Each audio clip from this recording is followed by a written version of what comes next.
Assalamualaikum warahmatullahi wabarakatuh. Kami dari kelompok ke-8 yang beranggotakan Anifatul Fuadiyah, Ardita Novitasari, Dafa Rahmat Nuryansyah akan menjelaskan tentang talak, iddah, dan rujuk.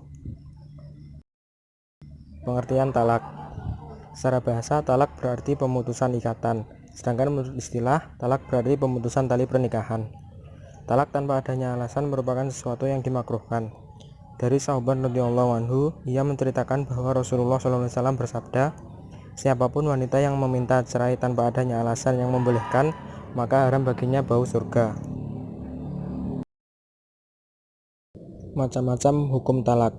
1. Talak sunni, 2. Talak bid'ah, 3. Talak bain, 4. Talak roj'i, 5. Talak soreh, 6. Talak kinayah, 7. Talak munjas dan mu'allak, 8. Talak takhir dan tamlik, 9. Talak waqolah dan kitabah, 10. Talak haram.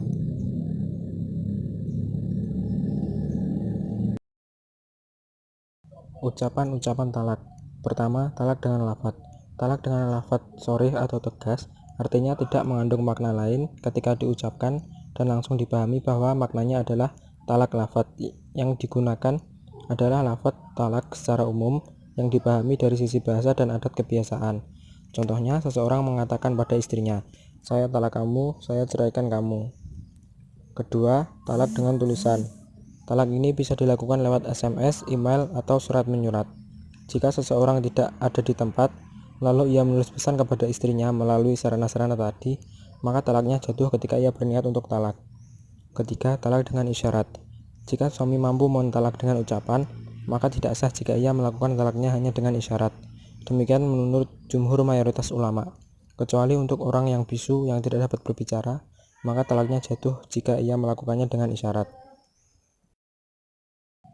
Pengertian iddah. Iddah adalah bahasa Arab yang berasal dari akar kata adda ya'uddu iddatan dan jamaknya adalah iddat, yang secara arti kata berarti menghitung atau hitungan. Kata ini digunakan untuk maksud iddah karena dalam masa itu si perempuan yang beriddah menunggu berlalunya waktu. Dalam fikih, definisi iddah yang pendek dan sederhana adalah masa di mana seorang wanita yang diceraikan suaminya menunggu. Macam-macam iddah. Istri yang menjalani iddah ditinjau dari segi keadaan waktu berlangsungnya perceraian ada 5, yaitu 1. Kematian suami, 2. Belum dicampuri, 3. Sudah dicampuri tetapi dalam keadaan hamil, 4. Sudah dicampuri tidak dalam keadaan hamil dan telah berhenti haidnya, 5. Sudah dicampuri tidak dalam keadaan hamil dan masih dalam masa haid. Adapun bentuk dan cara iddah juga ada 3 macam. 1. Iddah dengan cara menyelesaikan quru', yaitu antara haid dan suci. 2. Iddah dengan kelahiran anak. 3. Iddah dengan perhitungan bulan. Pengertian rujuk.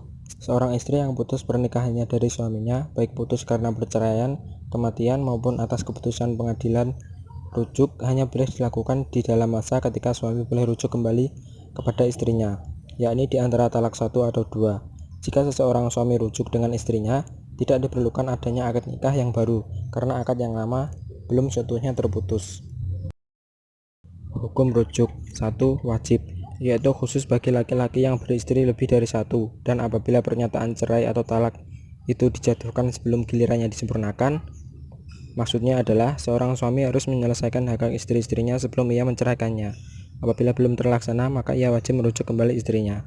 2. Sunnah, yaitu apabila rujuk itu lebih bermanfaat dibanding meneruskan perceraian. 3. Makruh, yaitu apabila dimungkinkan dengan meneruskan perceraian lebih bermanfaat dibanding mereka rujuk kembali. 4. Haram, yaitu apabila dengan adanya rujuk si istri semakin menderita. Sekian dari kelompok kami, terima kasih atas perhatiannya. Wassalamualaikum warahmatullahi wabarakatuh.